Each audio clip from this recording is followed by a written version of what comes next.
ونعوذ باللہ من شرور انفسنا وسیئات اعمالنا من یهده اللہ فلا مضل له ومن یضلل فلا ہادی له واشهد ان لا الہ الا اللہ وحدہ لا شریک له واشهد ان محمدا عبدہ ورسولہ اما بعد فإن خیر الحدیث کتاب اللہ وخیر الہدی ہدی محمد صلی اللہ علیہ وسلم وشر الامور محدثاتها وکل محدثۃ بدعہ وکل بدعۃ ضلالہ والضلالۃ فی النار۔ اعوذ باللہ من الشیطان الرجیم، بسم اللہ الرحمن الرحیم۔ سبحانک لا علم لنا الا ما علمتنا انک انت العلیم الحکیم۔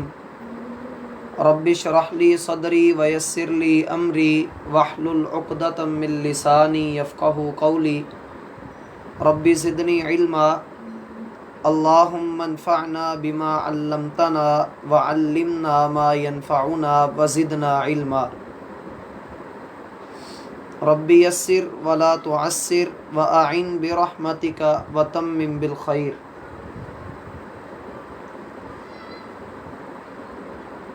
سورۃ الحدید کی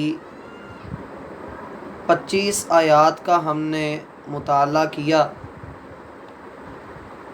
جس میں اللہ کے راستے میں خرچ کرنے پر بہت زیادہ زور دیا گیا، اور یہ خبر دی گئی کہ جو کوئی اللہ کے راستے میں اخلاص کے ساتھ خرچ کرے گا، اللہ سبحانہ و تعالی اسے عزت والا اجر عطا فرمائیں گے، اور عزت والے اجر کے ساتھ اسے اس کا خرچ کیا ہوا مال وہ بھی اللہ رب العالمین بڑھا چڑھا کر واپس کریں گے۔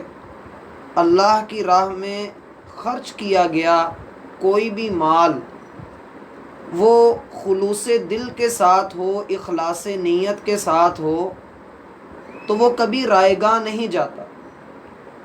اور دوسری بات جو نکھر کر ہمارے سامنے آئی وہ یہ تھی کہ اللہ کی رضا کے لیے دنیا کے ساتھ دل نہ لگائیے۔ اگر آپ چاہتے ہیں کہ آپ اللہ کو راضی کریں تو پھر دنیا طلبی آپ کے دل سے نکل جانی چاہیے۔ اور بالکل 25 نمبر آیت کے اندر آ کر ہم نے اس بات کا مطالعہ کیا کہ اللہ سبحانہ و تعالی نے اپنے رسولوں کو اس دنیا میں اللہ کے احکامات کی تنفیذ کے لیے بھیجا ہے، اور رسول اللہ کے احکامات لوگوں کو بتاتے ہیں، ان پر حجت قائم کرتے ہیں، اور جہاد کے ذریعے اللہ کے دین کو نافذ کرتے ہیں۔ اور اسلام کا یہ اصول ہے کہ اگر دعوت کے ساتھ کوئی بندہ دین قبول نہیں کر رہا، دعوت کے طریقے پر وہ نہیں چل رہا، تو پھر آپ اس کو زمین پر رہنے کی اجازت نہیں دے سکتے۔ آپ اس سے ٹیکس لیں گے، جسے اسلام کی اصطلاح میں جزیہ کہا جاتا ہے، اور اگر وہ جزیہ دینے پر بھی راضی نہیں ہوتے تو پھر آپ ان کے ساتھ جہاد کریں گے، جس کا حکم اللہ سبحانہ و تعالی نے قرآن کریم کے اندر دیا ہے۔ چوتھا رکوع اس سورت کا جس آیت سے آغاز ہو رہا ہے وہ آیت کریمہ کچھ اس طرح سے ہے۔ اللہ رب العالمین فرماتے ہیں وَلَقَدْ أَرْسَلْنَا نُوحًا وَإِبْرَاهِيمَ، اور بلا شبہ ہم نے نوح اور ابراہیم علیہ السلام دونوں کو بھیجا۔ اللہ نے ان دونوں کو اپنی رسالت دے کر بھیجا۔ یاد رہے کہ آدم علیہ السلام سے لے کر نوح علیہ السلام تک تقریباً 1000 سال کا عرصہ ہے، اور نوح علیہ السلام اللہ کے وہ پہلے رسول ہیں جنہوں نے کسی مشرک قوم کو 950 سال تک دعوت دی۔ جب قوم نے ان کی بات پر کان نہ دھرے تو اللہ رب العالمین نے اس قوم کو تباہ کر دیا، بچے صرف وہ لوگ جو نوح علیہ السلام کے ساتھ ان کی کشتی میں سوار ہوئے۔ اب یاد رہے کہ نوح علیہ السلام کے کئی ایک بیٹے تھے، اور ان کے ساتھ جو لوگ تھے ان لوگوں کی آگے اللہ رب العالمین نے نسل بڑھائی، اور اس نسل میں اللہ رب العالمین نے کئی رسول اور کئی نبی بھیجے۔ ٹھیک ہوئی بات؟ یہاں پر ایک دلچسپ بات آپ کو یہ بھی بتا دوں کہ نوح علیہ السلام کے ایک بیٹے کا نام تھا یافث، یہ الف یا فے اور سے، یافث۔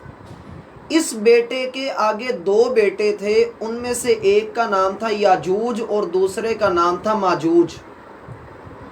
یہ زمین میں فساد کیا کرتے تھے۔ ان کی آگے الگ سے ایک نسل ہے یاجوج اور ماجوج، ان کی آگے نسل ہے، اور یہ سارے جو ہیں اللہ رب العالمین کے حکم سے زمین پر قید کیے گئے ہیں۔ کس جگہ پر یہ قید ہیں یہ اللہ ہی بہتر جانتا ہے۔ قیامت کے قریب یہ اس دیوار سے پیچھے نکلیں گے جو ذوالقرنین بادشاہ نے بنائی تھی، یہ اس دیوار کے پیچھے سے نکلیں گے، اور پھر جو بھی ان کا فتنہ اور فساد ہوگا یہ دنیا والوں کو تباہ کریں گے۔ یافث، پھر ان کے آگے بیٹے یاجوج اور ماجوج، ان کی نسل میں۔ ہاں جی، اونچا بولنے ذرا۔ ہم بات کر رہے تھے کہ اللہ رب العالمین نے نوح علیہ السلام کو نجات دی، اور جو لوگ ان کے ساتھ تھے ان کو اللہ نے نجات دی، اور ان کی نسل کو اللہ رب العالمین نے آگے بڑھایا، اور یہ جو لوگ تھے انہی لوگوں کی نسل میں اللہ رب العالمین نے باقی نبی اور رسول بھیجے۔ دلچسپ بات اس میں یہ ہے کہ نوح علیہ السلام کے ایک بیٹے کا نام ہے یافث، اور یافث کی نسل میں دو بیٹے ہیں یاجوج اور ماجوج، جو کہ مشہور قوم ہیں اور قیامت کے قریب یہ نکلیں گے۔ نوح علیہ السلام کے بعد ذکر کیا ابراہیم کا۔ یہ ابراہیم علیہ السلام وہ شخصیت ہیں کہ پورے قرآن کے اندر ان کے اسوہ حسنہ کو ہمارے لیے نمونہ ٹھہرایا گیا ہے۔ صرف دو نبیوں کو ہمارے لیے اسوہ حسنہ ٹھہرایا گیا، ایک محمد الرسول اللہ صلی اللہ علیہ وسلم اور دوسرے ابراہیم علیہ السلام۔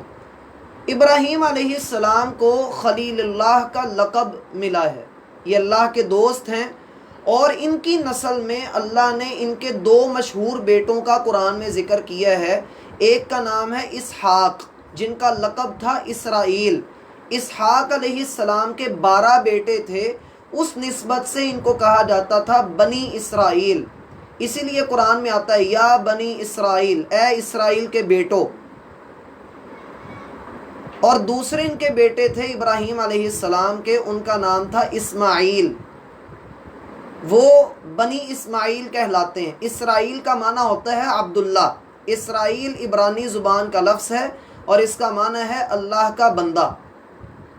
یہ ان دونوں نبیوں کی خصوصیت کو یہاں پر ذکر کیا جا رہا ہے کہ نوح اور ابراہیم، ان دونوں کی نسل میں اللہ رب العالمین نے نبی رکھے، رسول رکھے، جیسا کہ آگے آ رہا ہے وَجَعَلْنَا، اور ہم نے بنایا، ہم نے رکھا، فِي ذُرِّيَّتِهِمَا، ان دونوں کی نسل میں، ان دونوں کی اولاد میں، النبوۃ، نبوت، ہم نے ان دونوں کی نسل میں نبوت رکھی۔ مثلا بنی اسرائیل کے مشہور انبیاء کون کون سے ہیں؟ مثلا اسحاق ہیں، پھر اس کے بعد یعقوب ہیں، یوسف ہیں، موسیٰ ہیں، عیسیٰ ہیں، زکریا ہیں، یحییٰ ہیں، اور اسی طریقے سے ایوب ہیں۔ یہ وہ انبیاء کرام ہیں جو بنی اسرائیل کی نسل میں آئے۔ ٹھیک ہوئی بات؟ یوں کہہ سکتے ہیں کہ سیدنا اسحاق علیہ السلام سے لے کر سیدنا عیسیٰ علیہ السلام تک جتنے نبی آئے ہیں یہ سارے ایک ہی لڑی سے آئے ہیں، اور وہ لڑی ہے ابراہیم علیہ السلام کی، اور ابراہیم نوح علیہ السلام کی لڑی سے ہیں، اور نوح علیہ السلام آدم علیہ السلام کی لڑی سے ہیں۔ گویا کہ اللہ سبحانہ و تعالی نے یہاں اپنے دو نبیوں کا ذکر خصوصیت کے ساتھ کیا کہ پتہ لگے کہ اولاد انسان کو کتنا فائدہ دیتی ہے جب انسان خود نیک ہو، انسان کی نیکی نسل تک چلتی ہے۔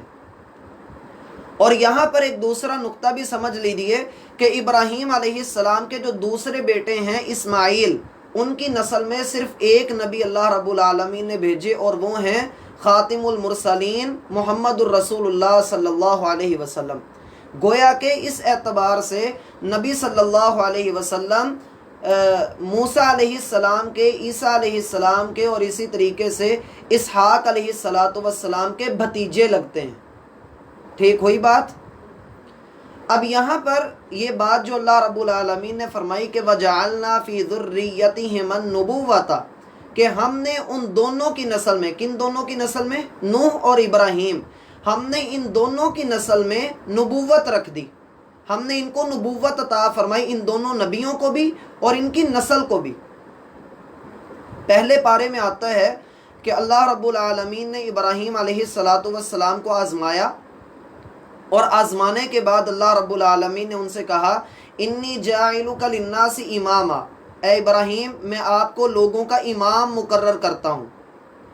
تو ابراہیم علیہ السلام کہنے لگے وَمِن ذُرِّيَّتِي، اے اللہ میری اولاد میں سے بھی امام ہوں گے؟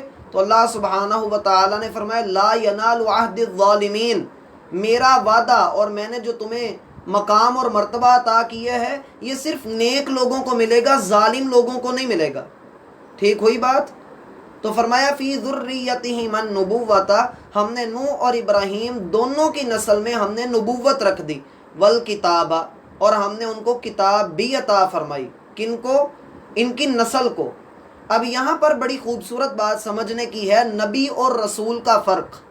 عام طور پہ نبی اور رسول میں فرق نہیں کیا جاتا، اور ہونا بھی یہی چاہیے۔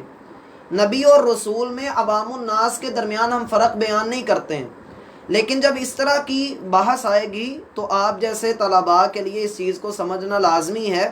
نبی کہتے ہیں اس کو جس پر اللہ رب العالمین نبوت تو نازل کرے لیکن ان کے اوپر کوئی کتاب نازل نہ ہو، اور رسول کہتے ہیں ان کو جن کو اللہ نبوت بھی عطا کرے اور جن کو اللہ کوئی کتاب بھی عطا کرے، ان کو رسول کہتے ہیں۔ گویا کہ ہر رسول نبی بھی ہوتا ہے لیکن ہر نبی رسول نہیں ہوتا۔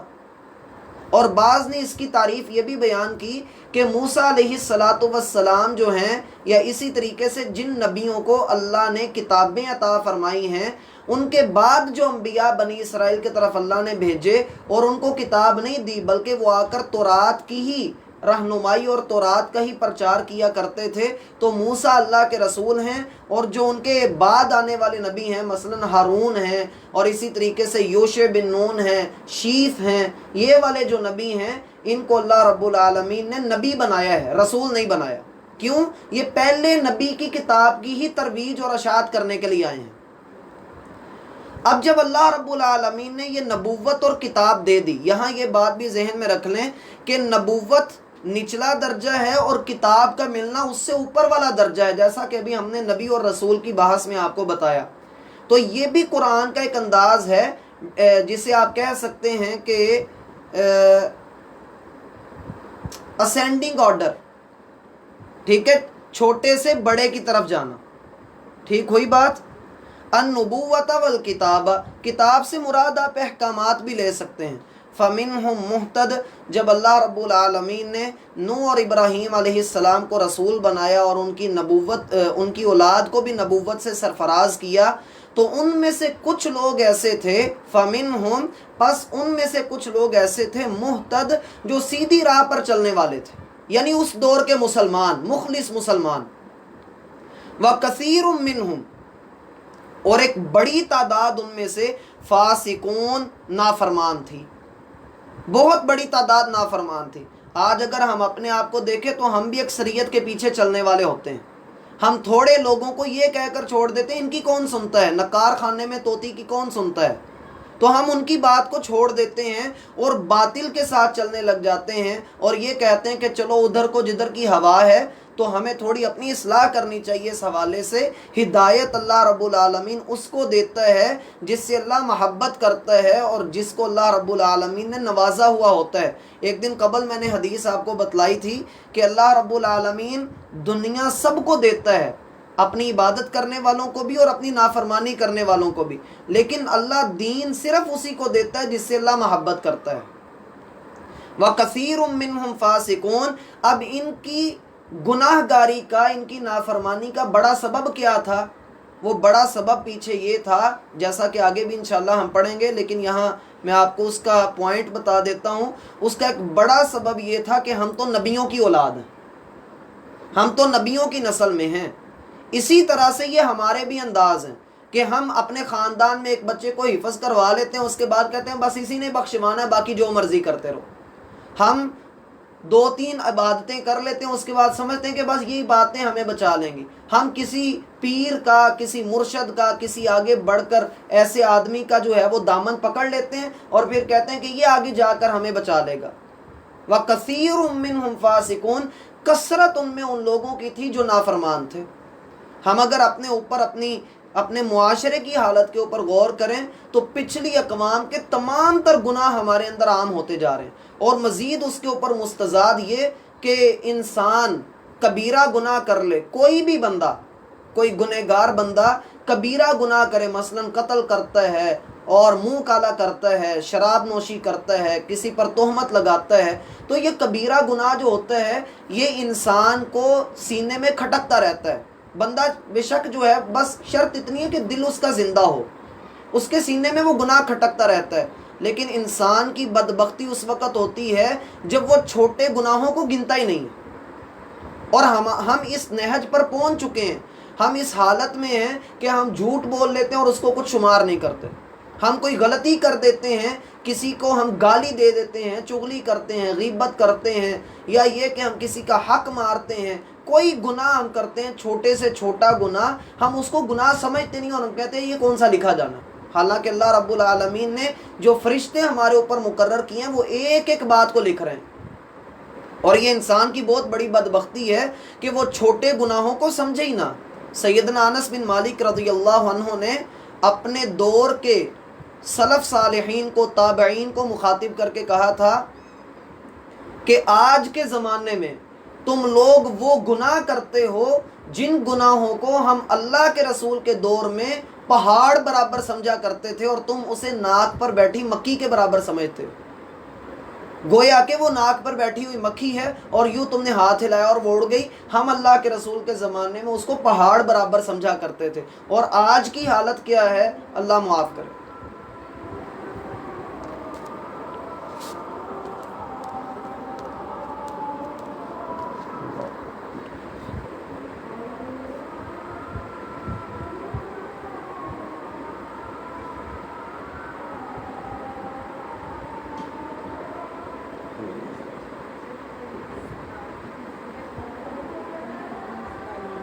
جی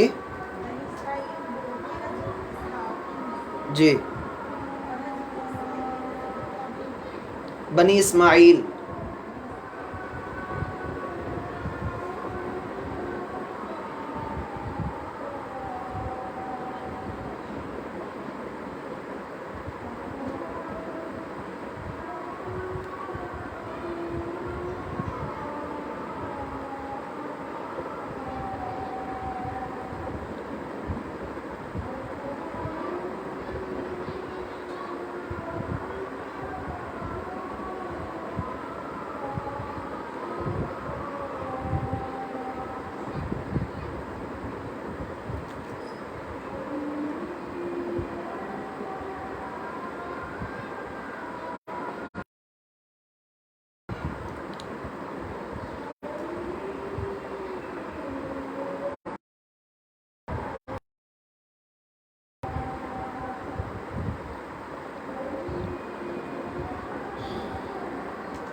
ایک قرآن پاک دیں مجھے۔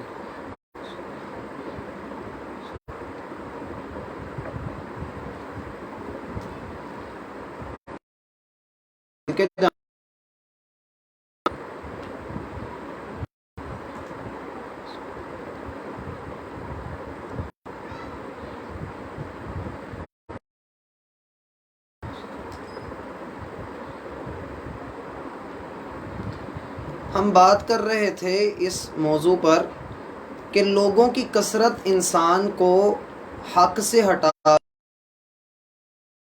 دیتی ہے. ان میں سے بتاؤں گا، سورہ سبا میں آیت نمبر 13 ہے. اللہ رب العالمین وہاں پر ایک بات ارشاد فرماتے ہیں، وَقَالَ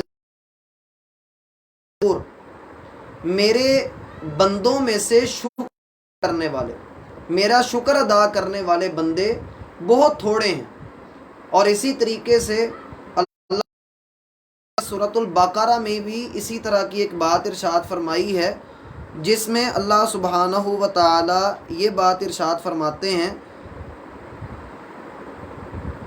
جی کہ اللہ رب العالمین کا شکر کرنے والے اور ہدایت والے لوگ جو ہیں وہ بہت ٹھیک ہوئی بات. تو لوگوں کی کثرت کے پیچھے نہیں، لیکن اکثر الناس لا یشکرون، جو اکثر لوگ ہوتے ہیں وہ اللہ سبحانہ و تعالی کا شکر ادا نہیں کرتے. مزید اس حوالے سے ہمیں اس بات کو بھی سمجھنا چاہیے کہ جو لوگ یہ بات کرتے ہیں جی لوگوں کی دیکھا جائے گا، جیسا کہ جمہوریت میں ہوتا ہے کہ لوگوں کی اکثریت کو دیکھنا چاہیے. اگر ایک بندے نے چوری کی ہے اور 51 بندے یہ کہہ رہے ہیں کہ اس کا ہاتھ نہیں کاٹنا، 49 بندے کہیں کہ اس کا ہاتھ کاٹنا ہے، تو جمہوریت یہ ہے کہ 51 بندوں کی بات مان لو، جس کے ووٹ زیادہ ہیں وہی جو ہے وہ فیصلہ تسلیم کیا جائے گا. جی ہاں جی، اگر وہ معاملہ بالکل جینون ہے، ایک بندے کی چوری ثابت ہو گئی ہے لیکن 51 بندے کہہ رہے ہیں نہیں اس کا ہاتھ نہیں کاٹا، چلو جیل میں ڈال دو، اور 49 کہہ رہے ہیں کہ نہیں اس کو اسلامی سزا دو. اللہ رب العالمین کیا فرماتے ہیں، ان ربک هو اعلم من یضل عن سبیلہ وهو اعلم بالمہتدین. اللہ جانتا ہے کہ سیدھے راستے سے کون اللہ رب العالمین کے راستے پر صحیح معنوں میں ڈٹا ہوا ہے اور اللہ رب العالمین کے دین پر عمل